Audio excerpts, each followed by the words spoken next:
السلام علیکم ورحمۃ اللہ نحمدہ ونصلی علی رسولہ الکریم اما بعد فاعوذ باللہ من الشیطان الرجیم بسم اللہ الرحمن الرحیم رب اشرح لی صدری ویسر لی امری واحلل عقدۃ من لسانی یفقہوا قولی۔ ہم نے جو لاسٹ لیسن سورہ مریم کا آیت نمبر 83 to 98 کیا تھا، اس کی تلاوت رہ گئی تھی، آج وہ بھی سن لیتے ہیں اور ایک دفعہ ترجمہ بھی پھر سے پڑھ لیتے ہیں۔ شروع کرتے ہیں، بسم اللہ۔ بسم الله الرحمن الرحيم. ألم تر أنا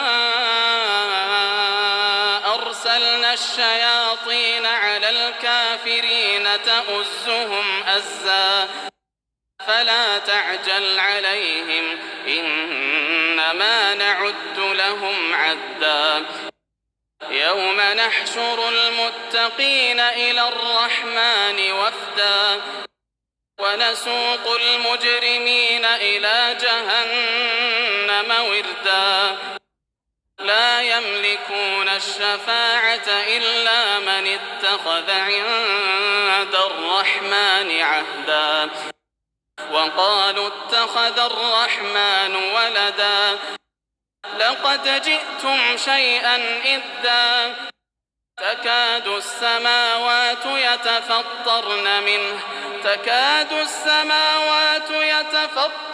منه وتنشق الأرض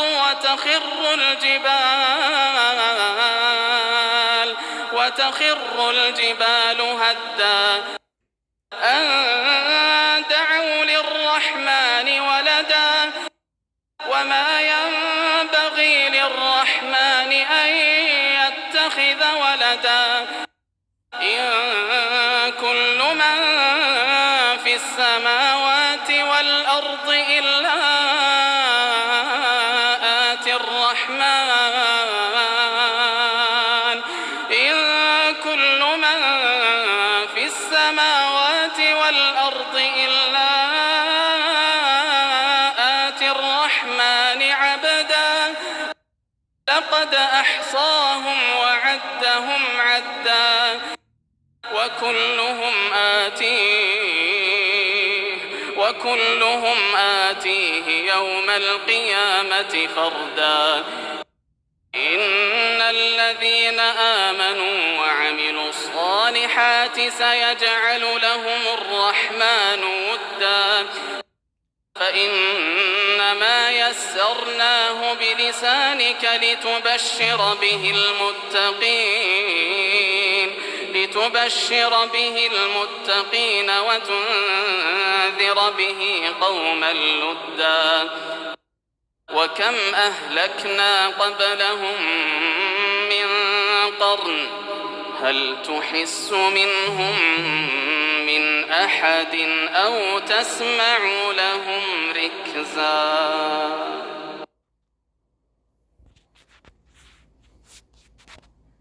ترجمہ دیکھ لیتے ہیں انہی آیات کا،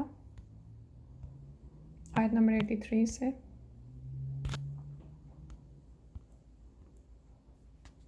اعوذ باللہ من الشیطان الرجیم۔ کیا آپ صلی اللہ علیہ وسلم نے دیکھا نہیں کہ ہم کافروں پر شیاطین کو بھیجتے رہتے ہیں اور وہ انہیں خوب اکساتے ہیں، یعنی ابھارتے ہیں برے کاموں پر۔ تو آپ صلی اللہ علیہ وسلم ان کے خلاف فیصلے کے لیے جلدی نہ کیجیے، ہم ان کی پوری گنتی کر رہے ہیں۔ ذرا تصور کریں اس دن کا جس دن اہل تقویٰ کو ہم جمع کر کے لائیں گے رحمان کی طرف وفود کی صورت میں، یعنی گروہوں کی صورت میں وہ رحمان کے پاس آئیں گے، اور یہ اہل تقویٰ ہیں، ان کو مہمان بنا کر رحمان کی طرف لایا جائے گا۔ سبحان اللہ، ذرا تصور کریں اللہ سبحانہ تعالیٰ کی مہمانی، وہ جو بادشاہوں کا بادشاہ ہے اس کی مہمانی کیسی ہوگی۔ اللہ تعالیٰ ہمیں یہ عطا فرما دیں۔ اور مجرموں کو ہم ہانک کر لے جائیں گے جہنم کی طرف پیاسے۔ اس دن کسی کو شفاعت کا اختیار نہیں ہوگا سوائے اس کے جس نے رحمان سے کوئی عہد حاصل کر لیا ہو۔ اور وہ کہتے ہیں کہ رحمان نے اپنے لیے اولاد اختیار کی ہے، دیکھو تم یہ ایک بہت بھاری بات لائے ہو۔ اور یہ بات کیسی ہے؟ فرمایا قریب ہے کہ آسمان پھٹ پڑیں، زمین شک ہو جائے اور پہاڑ دھماکے کے ساتھ گر پڑیں۔ کہ انہوں نے رحمان کے لیے اولاد قرار دی، اور یہ بات رحمان کے شایان شان نہیں ہے کہ وہ کسی کو اپنی اولاد بنائے، نہیں ہے کوئی آسمانوں اور زمین میں، مگر وہ آئے گا رحمان کے حضور بندے کی حیثیت سے۔ اس نے ان سب کا احاطہ کر رکھا ہے اور پوری پوری گنتی کر رکھی ہے، اور قیامت کے دن سب کے سب آنے والے ہیں اس کے پاس اکیلے اکیلے۔